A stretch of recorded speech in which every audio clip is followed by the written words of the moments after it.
नमस्कार। बुलेटिन में आपका बहुत बहुत स्वागत है। मैं हूं आपके साथ दीपिका ओझा। चलिए शुरुआत करते हैं खबरों की। मुख्यमंत्री पुष्कर सिंह धामी ने टिहरी में आयोजित कार्यक्रम में शिरकत की और राइफलमैन बीसी गब्बर सिंह और अमर शहीद श्रीदेव सुमन के स्मारक पर माल्यार्पण कर उन्हें श्रद्धांजलि अर्पित की। इस अवसर पर मुख्यमंत्री धामी ने भारतीय जनता पार्टी युवा मोर्चा और स्थानीय जनता ने नकल विरोधी कानून पारित किए जाने के उपलक्ष्य में आयोजित आभार रैली में हिस्सा भी लिया। इस दौरान विधायक किशोर उपाध्याय, प्रीतम सिंह पवार और विनोद कंडारी, शक्तिलाल शाह, जिलाध्यक्ष बीजेपी राजेश नौटियाल समेत गणमान्य लोग मौजूद रहे।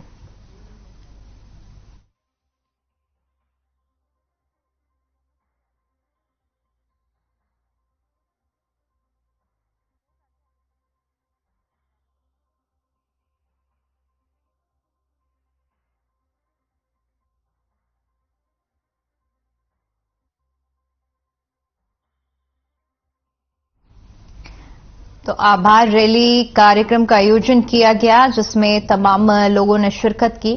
बताते चले कि टिहरी दौरे पर सीएम पुष्कर सिंह धामी हैं और जहां पर अमर शहीदों को श्रद्धांजलि अर्पित की गई है और इस आभार रैली का भी आयोजन किया गया है जिसमें बड़ी संख्या में बीजेपी कार्यकर्ता, युवा मोर्चा के सदस्य भी शामिल हुए।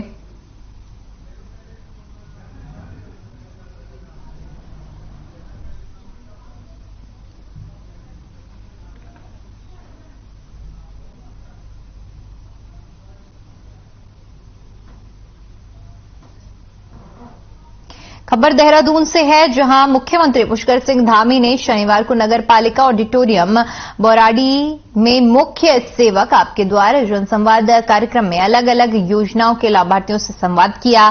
इस अवसर पर एनआरएलएम, पंचायती राज सहकारिता, सैनिक कल्याण, पर्यटन, कृषि, मत्स्य उद्यान, समाज कल्याण के अलावा कई विभागों की विभिन्न योजनाओं से जुड़े लोगों से मुख्यमंत्री ने संवाद किया। कार्यक्रम में सविता भट्ट ने कहा कि उन्हें पंचायती राज विभाग के माध्यम से उड़ीसा जाने का मौका मिला।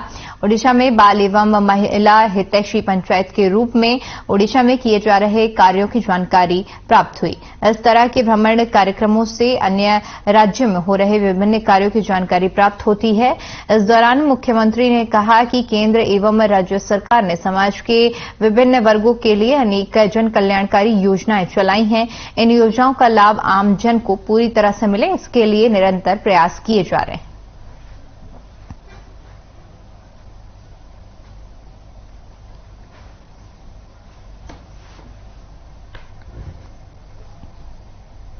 वहीं अल्मोड़ा विधायक मनोज तिवारी ने बीजेपी सरकार पर आरोप लगाते हुए कहा कि बीजेपी की कथनी और करनी में अंतर है। यह सरकार जनविरोधी है। जब से सत्ता में काबिज हुई है तब से विकास कार्य ठप पड़ चुका है।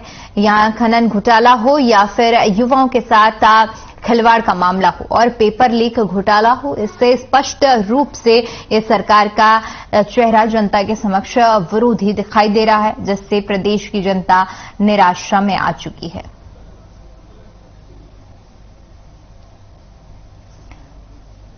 तो बीजेपी पर आरोप लगाया गया है। अल्मोड़ा से विधायक ने बीजेपी पर आरोप लगाया है और कहा है कि बीजेपी की कथनी और करनी में अंतर है। सरकार जन विरोधी सरकार है।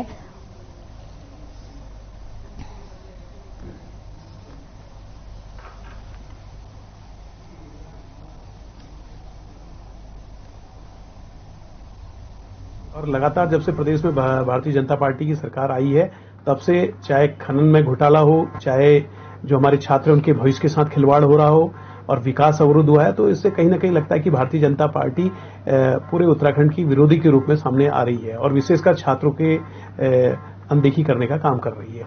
और लगातार जो इस तरह के पेपर लीक हो रहे हैं, चाहे यूके SSSC का मामला हो, चाहे लोक सेवा आयोग के माध्यम से हो, चाहे अधीनस्थ चयन आयोग के माध्यम से हो, तो कहीं ना कहीं इससे जो हमारा उत्तराखंड का नौजवान जो एक बहुत उम्मीद से इस सरकार पे नजर टिकाया था, वो कहीं ना कहीं उसको निराशा हाथ लगी है।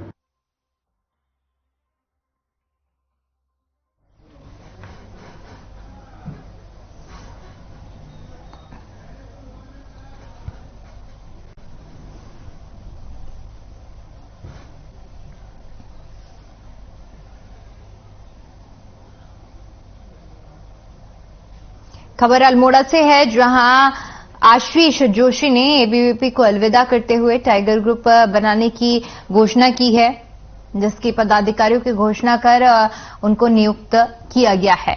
दरअसल आशीष जोशी पिछले कई सालों से एबीवीपी के कार्यकर्ता थे और अभी पिछले दिनों अल्मोड़ा यूनिवर्सिटी से चुनाव लड़ने की तैयारी कर रहे थे, लेकिन उनको टिकट नहीं मिला। उन्होंने अब एबीवीपी को अलविदा करते हुए टाइगर ग्रुप बना दिया है। उन्होंने कहा कि एबीवीपी हो या भारतीय राष्ट्रीय छात्र संगठन हो, दोनों सरकारों की गुलाम हैं और दोनों ही सरकारों के अनुरूप कार्य करती हैं। इसलिए उन्होंने एक नया छात्र संगठन का गठन किया है, जो अब सक्रिय रूप में काम करेगा। तो एबीवीपी से जुड़े हुए आशीष जोशी ने एबीवीपी को अलविदा कह दिया है और अब वे अपना खुद का टाइगर ग्रुप नाम से एक संगठन बनाने वाले हैं। उन्होंने आरोप लगाया है कि दोनों ही संगठन सरकार के गुलाम हैं और इसलिए वे अपना अलग ग्रुप बना रहे हैं। बताते चले कि बीते दिनों जो छात्र संघ का चुनाव हुआ था, उसमें आशीष जोशी को टिकट नहीं मिला था, जिसके बाद अब उन्होंने एबीवीपी को अलविदा कह दिया है। आज हमने हमारे टाइगर ग्रुप की ऑफिशियल घोषणा करी है। जैसा कि हम लोग देख रहे हैं कि जब हमारे प्रदेश में अलग अलग तरह की सरकारें रहती हैं, तो उनके जो भी युवा विंग हैं वह अपनी सरकारों के गुलाम हो जाते हैं और जो युवा है वह गुलामी, मुझे तो लगता है बिल्कुल उसे बर्दाश्त नहीं की जानी चाहिए। चाहे एबीवीपी हो चाहे एनएसयूआई हो, दोनों ही अपनी सरकारों की पिछलग्गू तरीके से अपना काम करती हैं। इतना बड़ा अभी आपने देखा कि युवाओं के ऊपर लाठीचार्ज हुआ, लेकिन एबीवीपी के द्वारा कोई भी विरोध प्रदर्शन नहीं किया गया।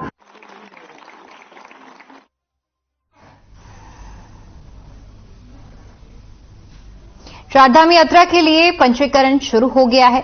केदारनाथ और बद्रीनाथ धाम के लिए अब तक 1 लाख से ज्यादा पंजीकरण हो चुका है। सरकार चारधाम यात्रा की तैयारियों में व्यस्त है, लेकिन पंजीकरण व्यवस्था से होटल व्यवसायियों में नाराजगी है। वहीं कांग्रेस प्रदेश प्रवक्ता शीशपाल सिंह बिष्ट ने बताया कि चारधाम यात्रा में इस साल श्रद्धालुओं की संख्या में इजाफा होगा, जिसके लिए विभागों को तैयारी के लिए साथ साथ होटल व्यवसायियों के बारे में भी सोचना चाहिए। वहीं दर्शन के लिए उत्तराखंड के होटल व्यवसाय सरकार के एक फैसले से नाराज हैं। चारधाम यात्रा से जुड़े होटल एसोसिएशन सरकार के पंजीकरण और धामों पर दर्शन करने के लिए श्रद्धालुओं की दैनिक संख्या को समाप्त करने की मांग पर अड़े हुए हैं। बजट सत्र 13 तारीख से आउट किया है प्रदेश की सरकार ने और कांग्रेस पार्टी ने पहले ही सरकार से मांग की है कि गैरसैंण में आप जो है बजट सत्र आयोजित कर रहे हैं। अच्छी बात है, क्योंकि कांग्रेस पार्टी लंबे समय से इस डिमांड कर रही थी, प्रदेश की जनता लंबे समय से आंदोलन कर रही थी। लेकिन गैरसैंण में केवल बजट सत्र आयोजित करने से काम नहीं चलेगा।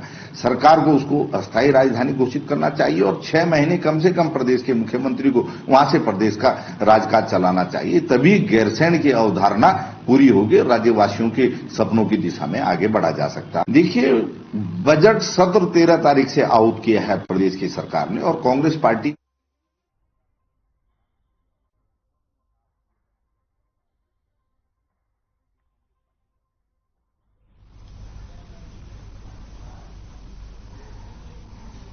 खबर देहरादून से है, जहां कोहरे के मद्देनजर रखते हुए 2 ट्रेनें बंद कर दी गई थी। बता दें कि वे ट्रेन अब संचालित की जाएंगी, जिसमें देहरादून हावड़ा कुंभ एक्सप्रेस का संचालन 1 मार्च से होगा। वहीं देहरादून वाराणसी जनता एक्सप्रेस 2 मार्च से संचालित की जाएगी। स्टेशन अधीक्षक शशांक शर्मा ने बताया कि दोनों ट्रेनों का संचालन होने से पहले ही इन ट्रेनों में तमाम यात्रियों ने अपना आरक्षण भी करा लिया है और ट्रेनों में इस समय तमाम सीटें फुल हो गई हैं।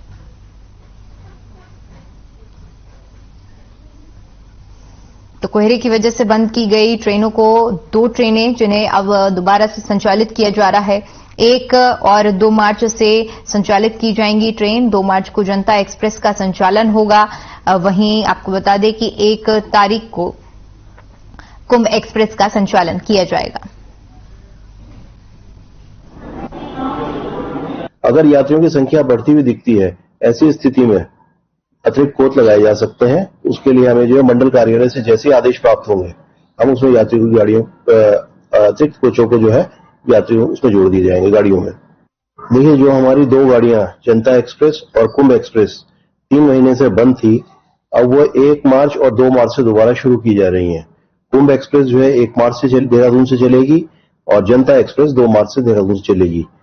और इस वजह से हम समझते हैं कि ये इन गाड़ियों के चलने से जो दबाव यात्रियों का अन्य गाड़ियों पर आ रहा था वो काफी कुछ इनके चलने से कम हो जाएगा। खबर देहरादून से है, जहां रेलवे स्टेशन के पास एक बड़ा हादसा होते होते बच गया। बता दें कि रेल इंजन पटरी से उतर गया, जिसके कारण ट्रेनों का संचालन कुछ समय के लिए नहीं हो सका। गनीमत ये रही कि उस वक्त सिर्फ इंजन था, कोई भी ट्रेन नहीं जुड़ी थी, जिससे एक बड़ा हादसा टल गया।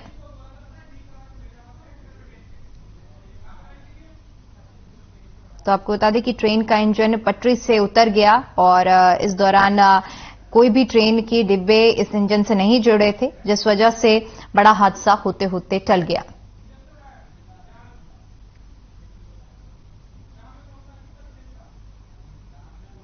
तो तस्वीरें आप देख रहे हैं जहां पर यह हादसा हुआ है, जहां पर एक इंजन पटरी से उतर गया। हालांकि गनीमत की बात यह रही कि कोई भी बोगियां नहीं लगी थी, जिस वजह से कोई हादसा नहीं हुआ। वहीं हरिद्वार में BHEL के पास बना केंद्रीय विद्यालय बंद होने की कगार पर है। आपको बता दें कि BHEL ने वित्तीय घाटे का हवाला देते हुए स्कूल का संचालन करने से हाथ खड़े कर दिए। हालात ये हैं कि पिछले 2 महीने से यहां शिक्षकों को वेतन नहीं मिल पाया है। पिछले 2 सालों से केंद्रीय विद्यालय में कक्षा 1 और 2 में नए एडमिशन नहीं हुए हैं, जिससे बच्चों के अभिभावकों में खासी नाराजगी है और वे केंद्रीय विद्यालय को बंद किए जाने का विरोध कर रहे हैं। वहीं पूर्व केंद्रीय शिक्षा मंत्री और हरिद्वार के सांसद रमेश पोखरियाल निशंक का कहना है कि इस मामले में केंद्रीय उद्योग मंत्री से बात की गई है। हरिद्वार का केंद्रीय विद्यालय बंद न हो, इसके लिए हर संभव कोशिश की जाएगी।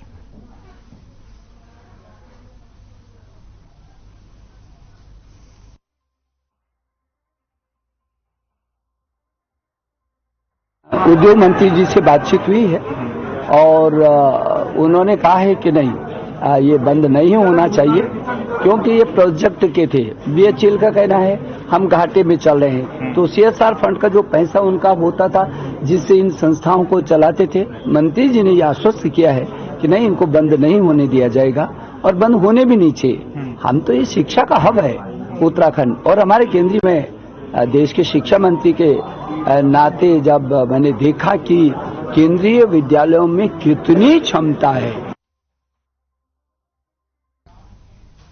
खबर कुशीपुर की चंद्रावती तिवारी कन्या स्नातकोत्तर महाविद्यालय से है, जहां राष्ट्रीय सेवा योजना इकाई के 7 दिवसीय शिविर में रक्तदान शिविर का आयोजन किया गया। शिविर में दर्जनों छात्राओं ने स्वैच्छिक रक्तदान किया। LD भट्ट राजकीय चिकित्सालय की संयुक्त टीम ने रक्तदान पूरा कराया। साथ ही रक्तदाताओं को प्रमाण पत्र और जूस भी दिया गया। इस अवसर पर महाविद्यालय की प्राचार्य, प्रोफेसर, कार्यक्रम अधिकारी समेत अधिकारी मौजूद रहे।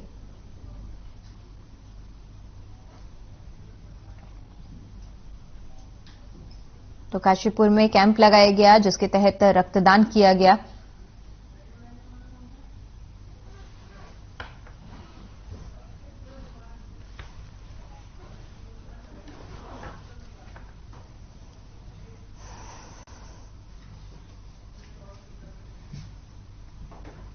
रक्तदान शिविर का आयोजन किया गया काशीपुर में, जहां पर दर्जनों छात्राओं ने रक्तदान किया और इस पूरे कार्यक्रम में हिस्सा लिया, जहां पर उन्हें प्रशस्ति पत्र दिया गया।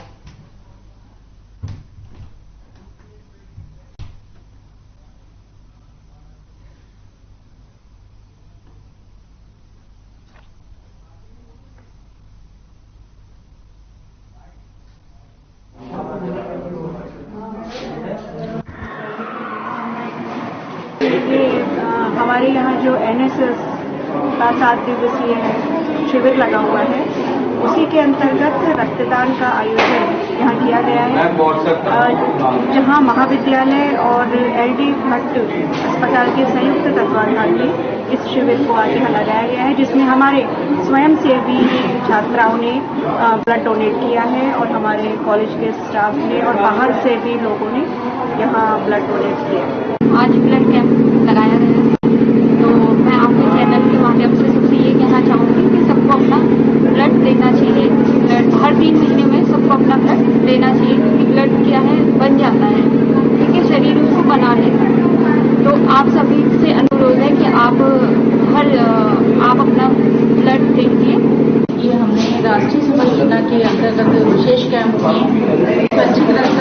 शिविर का आयोजन कराया गया है और एलडी भट्ट हॉस्पिटल की तरफ से सौजन्य से उनका सहयोग के लिए मैं आभार व्यक्त करती हूँ कि उन्होंने हमारे आमंत्रण को स्वीकार किया और ये सभी के लिए स्वैच्छिक रक्तदान है और अभी तक 8 यूनिट रक्तदाता।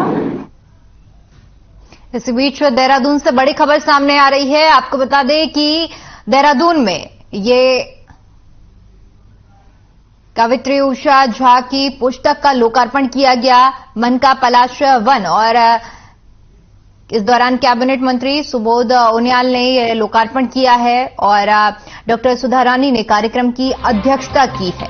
तो बड़ी जानकारी आपके साथ साझा कर रहे हैं, जहां पर कवित्री उषा झा की पुस्तक का लोकार्पण हुआ, पुस्तक का विमोचन हुआ है और कैबिनेट मंत्री सुबोध उनियाल ने लोकार्पण किया।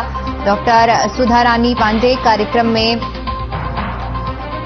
मौजूद रही और कवित्री उषा झा की पुस्तक का लोकार्पण और विमोचन किया गया। कैबिनेट मंत्री सुबोध उनियाल ने इस पूरे लोकार्पण कार्यक्रम में हिस्सा लिया और लोकार्पण किया। डॉक्टर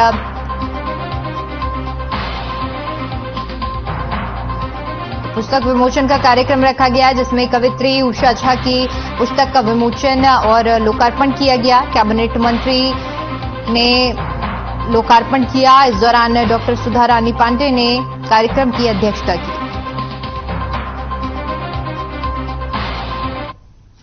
वहीं जनपद पौड़ी जिले के चौबट्टा खाल विधानसभा के तहसील सुतपुली क्षेत्र के एक गांव में 12वीं कक्षा में पढ़ने वाली छात्र के साथ गांव के ही युवक ने जबरन दुष्कर्म करने के मामले में सतपुली पुलिस ने 24 घंटे के अंदर आरोपी को गिरफ्तार कर लिया है।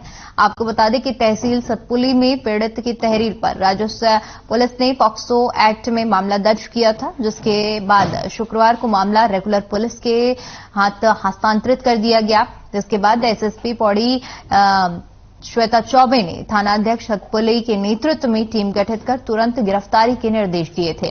मामले को लेकर सीओ प्रेमलाल टमटा ने बताया कि पुलिस टीम ने आरोपी रणजीत सिंह को शुक्रवार को संगलाकोटी रीठा खाल रोड से गिरफ्तार किया है और आगे की कार्रवाई की जा रही है।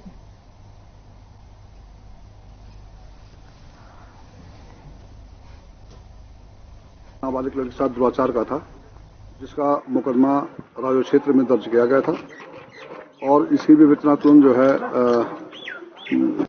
ट्रांसफर करके रेगुलर पुलिस को दिया गया, जिस पर रेगुलर पुलिस ने तुरंत एक्शन करके जो अपराधी था उसको तुरंत जो है गिरफ्तार किया है और गिरफ्तार करने के बाद उसे जो है न्यायालय में पेश किया गया है और उसके बाद उसको जो है जेल भेजा गया है।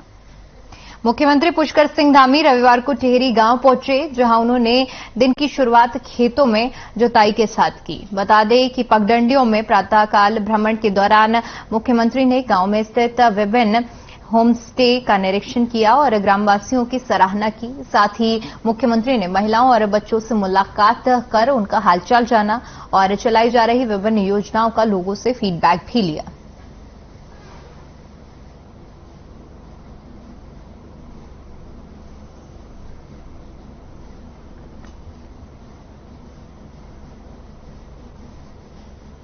सरकार जनता के द्वार कार्यक्रम के तहत चमोली के गांव वर्ण में जिला स्तरीय बहुउद्देशीय शिविर का आयोजन किया गया, जिसमें मुख्य विकास अधिकारी ललित नारायण मिश्र ने जनता की समस्याओं को सुना और उनके निराकरण के लिए अधिकारियों को निर्देश दिए गए। कार्यक्रम में मुख्य विकास अधिकारी 1.5 घंटा देरी से पहुंचे, जिससे लोगों को उनका इंतजार करना पड़ा। इस दौरान शिविर में जिला स्तरीय विभागों के स्टॉल भी लगाए गए, जिसमें विद्युत समाधान शिविर, दिव्यांग शिविर और जिला सैनिक पुनर्वास शिविर के साथ ही कृषि संयंत्रों और उत्तराखंड सरकार की योजनाओं का लाभ जन जन तक पहुंचाने के लिए विभिन्न विभागों के स्टॉल लगाए गए।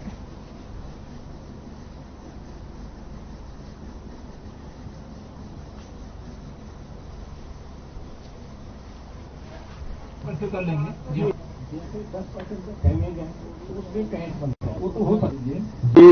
जो हमें ये शिविर की जानकारी थी, 11 बजे से इसको शुरू होना था और अभी तक भी मुझे लगता है नहीं कि यहाँ पर शिविर साहब पहुंचे हैं और 1.5 घंटे के आसपास समय हो चुका है और काफी दूर से अधिकारी तो लगभग सब विभागों के पहुंच चुके हैं। अब सिर्फ शिविर साहब अभी नहीं पहुंचे हैं।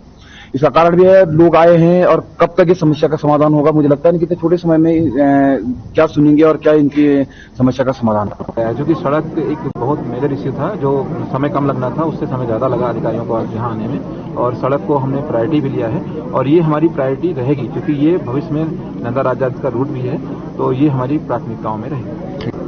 लेट तो नहीं कहेंगे क्योंकि अभी तक देख रहे हैं जनता रुकी हुई है और उसमें कुछ व्यवस्थाओं में थोड़ा सा समय लग जाता है, बट एनीवे पब्लिक ने हमारा साथ दिया और हम लोग लगातार फुल टाइम यहाँ पर पूरी एक शिकायतों को सुना गया है और कोई भी अधिकारी यहाँ से गया नहीं है। उधम सिंह नगर के पंतनगर कृषि विश्वविद्यालय में 3 दिवसीय किसान मेले का आयोजन किया जा रहा है। कार्यक्रम का शुभारंभ कृषि मंत्री गणेश जोशी ने पंतनगर किसान मेले में पहुंचे। कृषि मंत्री गणेश जोशी ने कहा कि किसान मेले में उत्तराखंड, उत्तर प्रदेश, हिमाचल प्रदेश, राजस्थान समेत अन्य प्रदेशों के किसान शिरकत करने के लिए आते हैं। उन्होंने कहा कि 3 दिवसीय किसान मेले में पहुंचकर किसान हजारों की संख्या में पहुंचते हैं और मेले का लाभ उठाते हैं। 2023 को इंटरनेशनल मिलेट्स ईयर घोषित किया है और विशेष फोकस मिलेट्स के ऊपर है, ऑर्गेनिक खेती के ऊपर है, प्राकृतिक खेती के ऊपर है।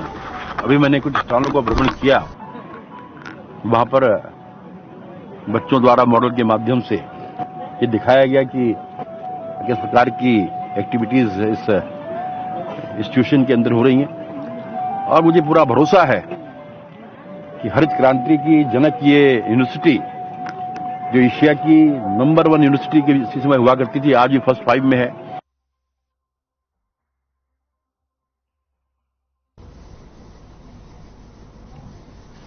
विकासनगर में शीतला नदी के किनारे संचालित किए जा रहे स्टोन क्रेशर को आखिरकार हरित न्याय प्राधिकरण के हस्तक्षेप के बाद प्रशासन की मौजूदगी में सीज कर दिया गया है। बताया जा रहा है कि उक्त स्टोन क्रेशर को न केवल नियमों को ताक पर रखकर चलाया जा रहा था, बल्कि पास की शीतला नदी से मानकों के विपरीत पर्यावरण को भारी क्षति पहुंचाई जा रही थी, जिसका संज्ञान लेते हुए हरित न्यायालय प्राधिकरण ने इस क्रेशर प्लांट को बंद करने के निर्देश दिए थे, जिसके चलते यहां से उप खनिज कार्य प्रतिबंधित कर दिया गया। तो वहीं पर्यावरण विभाग, खनन विभाग और तहसील प्रशासन की मौजूदगी में क्रेशर प्लांट के कंट्रोल रूम पर ताला लगाकर सीज कर दिया गया।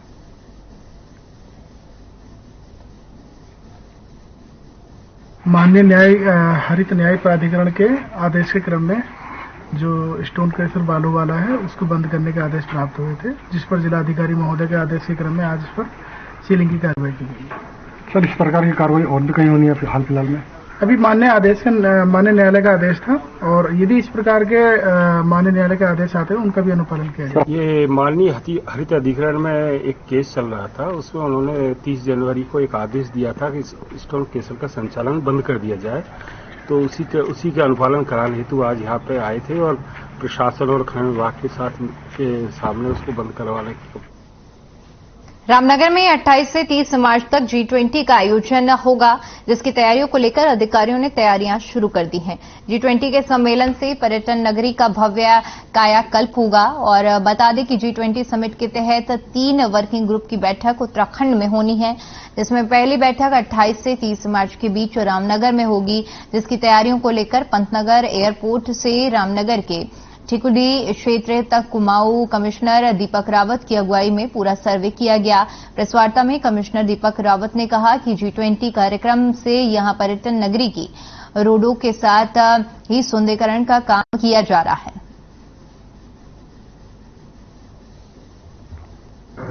3 दिन का इवेंट है और G20 के जो चीफ साइंटिफिक एडवाइजर्स उनकी राउंड टेबल कॉन्फ्रेंस प्रस्तावित है, रामनगर में होनी है और नगर से लेके इस पूरे इलाके में इनफैक्ट हमारी जो डेलीगेट्स होंगे उनका मूवमेंट रहेगा। इसीलिए आज पहले हमने एयरपोर्ट की व्यवस्थाएं, फिर रोड्स की व्यवस्थाएं, किस लेवल का ब्यूटिफिकेशन करना है उसको देखा है और 3 दिन का ये इवेंट है जिसमें एक कल्चरल नाइट भी प्रस्तावित है, एक गाला डिनर भी प्रस्तावित है, कॉन्फ्रेंस तो खैर है ही, उसमें भी माननीय मुख्यमंत्री जी के निर्देश है कि अच्छी व्यवस्थाएं हों, A ग्रेड व्यवस्थाएं हों, तो उसको देखने के लिए आज जायजा लेने यहाँ पे आए हैं।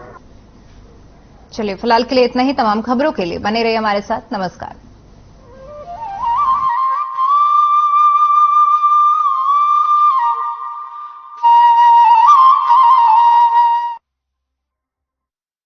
दुग्ध व्यवसाय